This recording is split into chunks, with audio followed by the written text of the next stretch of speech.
السلام علیکم ورحمۃ اللہ وبرکاتہ۔ تو پیارے ناظرین، آج کا ٹاپک ہے رزق کو بڑھانے کے لیے وظیفے۔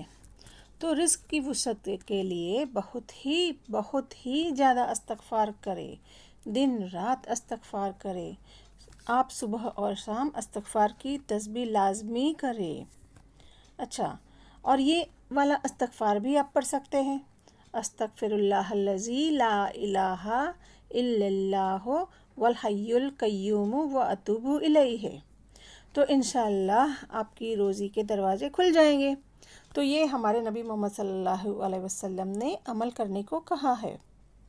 اچھا، ایک بزرگان دین نے کہا ہے اسے آپ دن میں 2000 بار پڑھیے۔ اچھا، ابھی ایک صحابی نے آ کے کہا، یا رسول اللہ، تنگی ہے، رزق کے لیے وظیفہ بتائیں۔ تو ہمارے نبی محمد صلی اللہ علیہ وسلم نے کہا، باوضو رہا کرو، تمہارا رزق کھل جائے گا۔ تو باوضو رہنے میں تو کوئی پریشانی نہیں ہے نا، کوئی زور نہیں لگتا۔ تو رسول کی بات ہے، یہ یقین سے کرو گے تو فائدے میں رہو گے۔ دوسرا، آپ لوگوں سے یہ بھی گزارش ہے کہ فجر کی نماز کبھی نہ چھوڑے۔ ویسے تو کوئی بھی نماز نہیں چھوڑنی ہے، پر فجر کی نماز پڑھنے میں برکت کے فرشتے آتے ہیں اور ہماری روزی، ہمارا رزق لکھا جاتا ہے۔ اگرچہ ہم دنیا بھر کے وظائف کر لیں، پر فجر کی نماز نہ پڑھے تو وہ وظیفے کام آنے والے نہیں ہیں۔ تو فجر کی نماز کبھی ترک نہ کرے۔ اچھا، اب ایک اور قصہ سن لیجئے۔ ایک صحابی نے آ کر حضور صلی اللہ علیہ وسلم سے کہا کہ مجھے اس قدر غربت اور فاقے نے گھیر لیا ہے کہ میں کیا بتاؤں، میں جو بھی کام کرتا ہوں فیل ہو جاتا ہوں۔ حضور صلی اللہ علیہ وسلم نے فرمایا، ایسا کرو، جب تم دکان میں داخل ہو اور دروازہ کھولو تو کہو، السلام علیکم والصلاۃ والسلام علی رسول اللہ صلی اللہ علیہ وسلم۔ بعد میں قل هو اللہ احد اللہ الصمد لم یلد ولم یولد ولم یکن لہ کفوا احد۔ یہ ایک دفعہ پڑھ لیا کرو، اگرچہ وہاں کوئی بھی نہیں ہو تو بھی یہ پڑھ لو۔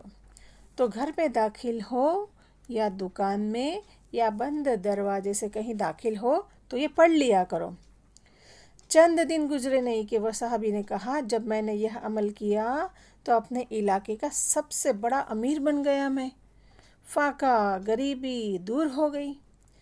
اسی طرح ایک آدمی مسجد میں بیٹھا تھا، رو رہا تھا، بہت پریشان دکھ رہا تھا، بے انتہا عاجزی سے رو رو کے گڑ گڑا کے اللہ سے بات کر رہا تھا۔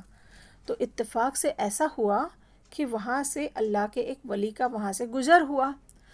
انہوں نے دیکھا کہ وہ آدمی کا رو رو کے برا حال ہے، تو انہوں نے اس کے پاس بیٹھ کے اس کا حال پوچھا اور پوچھا، بھائی کیا بات ہے؟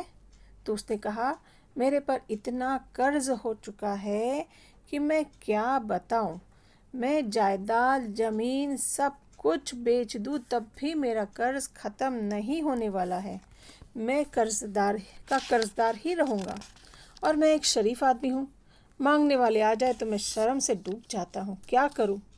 تو وہ بزرگ نے فرمایا کہ اچھا، میں تمہیں ایک دعا سکھلاتا ہوں۔